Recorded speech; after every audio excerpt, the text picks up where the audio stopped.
How you doing, buddy? It's so nice to meet you. I love all your work, and it is just phenomenal to get to speak to you.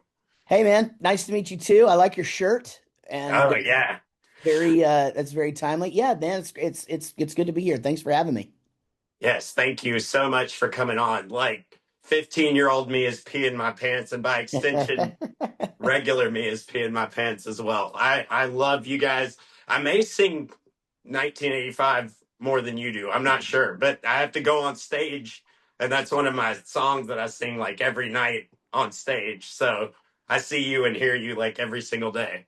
Yep. Well, thank you very much for that. Thanks for keeping the song afloat. We were just in New Orleans recently. Had a really good show at Tipitana's and it was a fun night.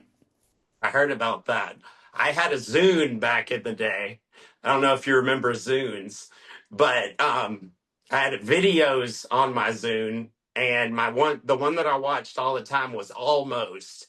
I Yeah, love that song. That is my favorite song of yours, and I don't think it thank gets you. enough credit. Like I think that is such a clever song, and it's so catchy, and it's great. I love it. Thanks, buddy. I appreciate that.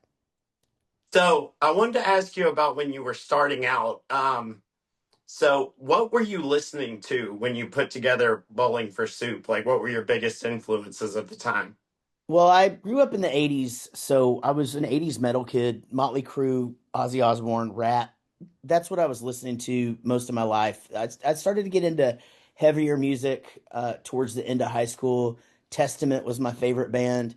But the minute I heard the Descendants, the Ramones, early Green Day, man, everything just changed for me. I really just liked um, I liked the simplicity of the songs. I liked the subject matter of the songs. It just really spoke to me, and just the energy as well. So pretty much, I would say Screeching Weasel, Descendants, as I said, Ramones, No Means No, bands like that.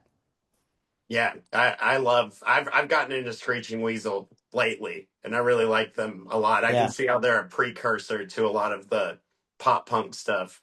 Oh yeah, if you listen to really early Bowling for Soup, like go back and you can stream them. The self-titled and then a record called Cellmates, you will absolutely hear the Screeching Weasel influence because even from the notey, picky guitar solos and things like that, that was and the I mean, we were real Mhm. big into all of that stuff.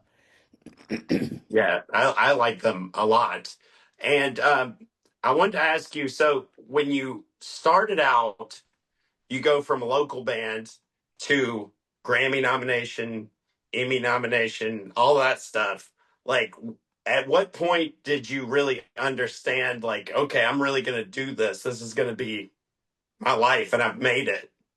Well, you have to understand that there's a lot of time in between all of that. We started in 94.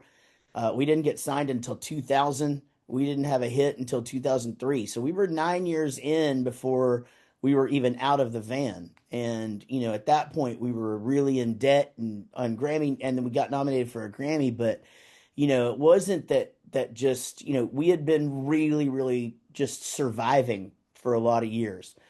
But yeah, I mean, I would say probably the Grammy nomination is, that's when I started to get tattoos on my arms, basically. It's like once that happened, I was like, I think if anything else, I can figure out some way to stay in this industry, even if the band doesn't work out. And so, but yeah, but again, that was 10 years in, and we're only 31 years in now. So yeah, that was a third of the way into the band before I realized that this is what I was going to do for a living.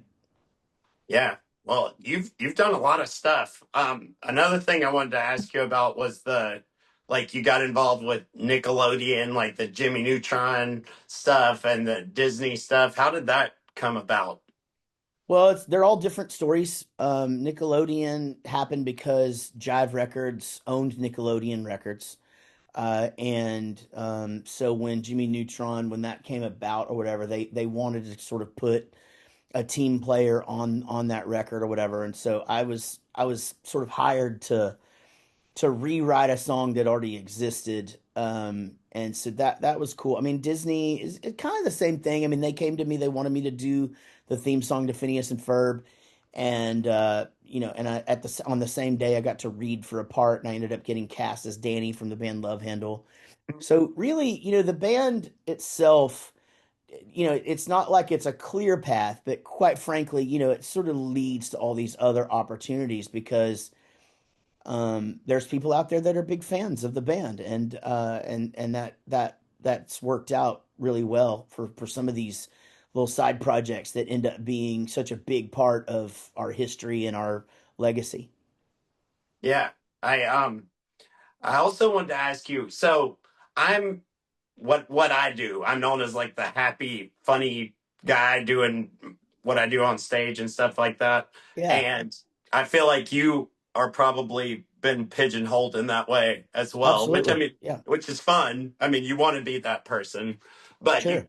you can't always be that person. So there's I think of it as like isolating part of yourself, like the a pure essence of that part Hmm. of yourself to Yeah, bring forward.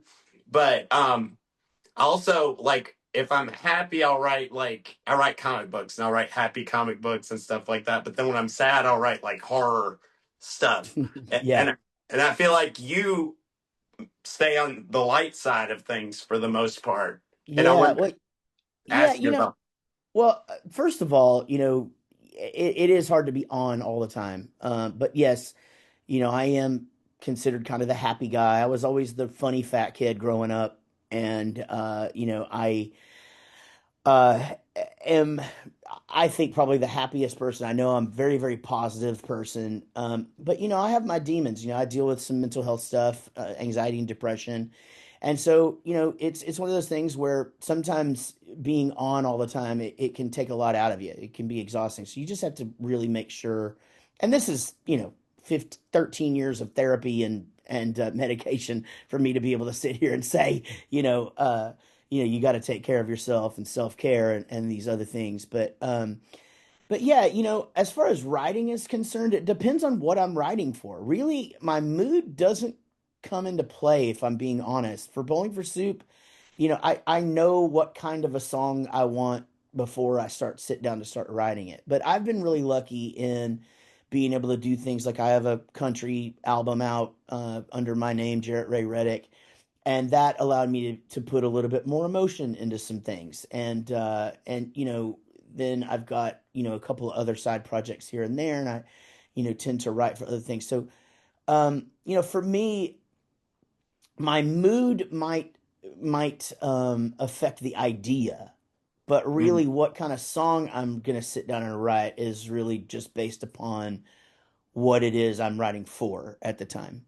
And Right. so, but yeah, I mean, but I definitely get that. I think music is kind of like that, right? You want to listen to some people like to listen to heavy music whenever they're sad, and some people like to listen to sad music when they're sad, and some people like to listen to Bowling for Soup when they're sad. And I think that's what's great about music is that it's everybody finds a different kind of magic in it.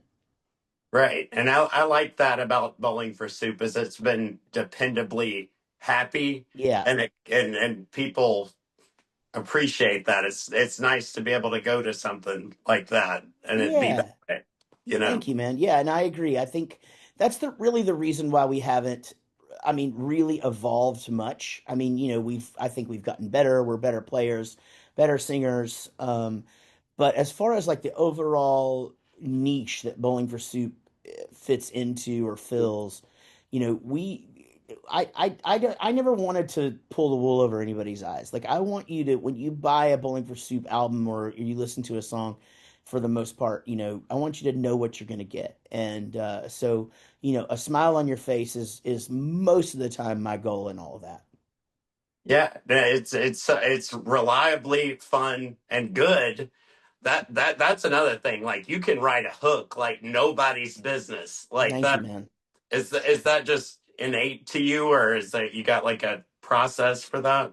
Well, I think it's, I usually start with concept, and then you got to make sure that the hook is there. I mean, sometimes it takes a lot of tries to get there. There's a lot, there's a lot of songs that don't ever see the light of day, and but for me, you know, I think I'm really lucky to be in a genre where you know, the hook is the main part for it's sort of just that's the focus when you're going in, Right. and so it's very easy for me to concentrate on that and to make sure uh that I get that I nail it, and if I don't, then I'll kind of go back and rework it, and sometimes you just kind of give up, move on to the next song. Right. Yeah. Well, it's just very obvious by listening to any of your music. It's like what you're doing with that type of stuff. It's just what sounds good, and like if I listen to any of your songs, I'm like, yeah, this guy gets it. And Thank you, that's man. that's gold because there's so many people on the radio that can't do that, in my opinion. Anyway, Well, so. I appreciate that very much, man. Yeah, it's great. Also, I listened to some of your country stuff, which I wasn't that aware of, and then I listened to some of it. It's really good. And I was wondering if you're gonna do like a country voice or like something like that, but it Yeah. was still you, but it was good. I liked it. Yeah, thank you. Yeah, well, I mean, I grew up in Texas. I Mhm. have listened to country music my whole life. I actually do have a Willie and Waylon tattoo, and so it's part of who I am. It's part of my songwriting, even in Bowling for Soup. If you're a Bowling for Soup fan, you'll notice I like to tell stories. That all comes from the country side of things, and so yeah, it kind of that does definitely come natural to me for sure. Yeah, I really appreciate it. Also, I listened to this song, which is Yeah, really cool, and I liked it a yeah. lot. It was Thank really you. good. Thank you. Yeah, well, I did the original version of that many, many years ago, and of Sonic the Hedgehog, of Endless Possibilities, and I saw an opportunity to be able to cover it and cover my own song, and get it out there, and so I did that with Punk Rock Factory and special guest Wheatus, and we have a big show coming up pretty soon, and so it's just a good time to get that out there. Yeah, are you a video game guy, or is it like Not a you video seem like game you're guy. very, very busy, Yeah, like yeah. all the time? I am not a video game guy at all. Now, we do play a little bit of PGA golf on our PlayStation on the road, but other than that, no. I have plenty of other stuff to do. I would feel very guilty if I sat down and played video games for hours. Yeah, no, I feel that. I felt less guilty lately, but I understand. I have one more question. Yeah, Just sure. um, so I've always felt like a kinship to you. Like I felt like we were kind of had similar personality types. Have you ever taken the Myers-Briggs personality test? I have not. No, I don't think I ever. Actually, you know what? I think I have done that. I'm wondering if I did that and what? Tell me. What? How do the results work? So they give you four letters. There's I, for example, am an ENFP, which is the campaigner, but it's like feeling, thinking, judging. Like it gives you like Got little it. letters like that. But anyway, I Got it. was just curious if you had ever done that because I was like, I bet he's something like that. I'll have to ask my wife if that's the one that we did. I know we did a few things in therapy and stuff, and but I tend to I tend to not be able to remember what things are called for some reason. I'm really good at remembering events and faces and things like that, but the names of things I'm really bad at. Yeah, if you think about it again, it's kind of interesting. Yeah, It can give I'll you a hit little you, bit of. I'll hit Yeah. you up and let you know what I am if I have taken it. Yeah, it's neat. I thought it was helpful. But any advice for growing new artists? Absolutely. Do it because you love it. And honestly, not for any other reason. It's all these entertainment industry is hard. It's tough. It takes a lot out of you, even with successes. And but do it because you love it and build those socials, and you'll be just fine. Amen. Well, it is so nice to meet you. I love you. I love your music, and I thank Thanks, you very Josh. much for coming on. I hope you have a good day. Thanks for having me, brother. Talk to you soon, okay? All right, buddy. Have a good night. I'll see You you too. later. Bye.